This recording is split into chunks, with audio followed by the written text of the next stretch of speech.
Here is a question. Read it carefully and think about the answer. Let us solve it step by step. Let us first understand the key concept here. Acid-catalyzed racemization of an alpha-hydroxy ketone proceeds via an enediol intermediate. Moving on to the next step. The starting material is R or S,3-hydroxy-2-pentanone CH3-CoCH of CH to CH3. It has one stereocenter at C3. Racemization means loss of stereochemical information at C3. Moving on to the next step.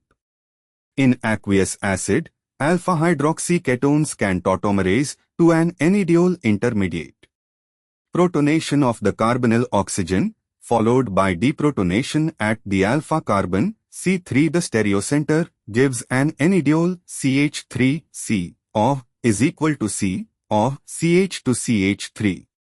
This enediol is planar achiral at the former stereocenter because the carbon involved is now sp2, part of the C is equal to C double bond.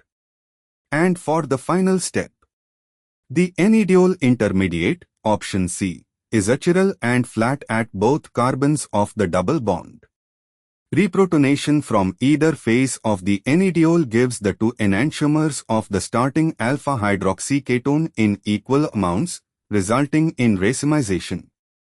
A is only the enol, retains C is equal to O, only one O, not a full enediol, does not explain loss of stereocenter via a symmetric intermediate. B retains the stereocenter with defined wedge dash bonds, still chiral, so cannot explain racemization. C is CH3C or is equal to C or CH to CH3, the enediol where C2 and C3 are both sp2, no stereocenter exists, allowing reprotonation from either phase to give racemic product. This is correct. D has multiple stereocenters and additional OH groups, gemdiol or triol, which is not the relevant intermediate for simple acid-catalyzed racemization. Therefore, the correct answer is C.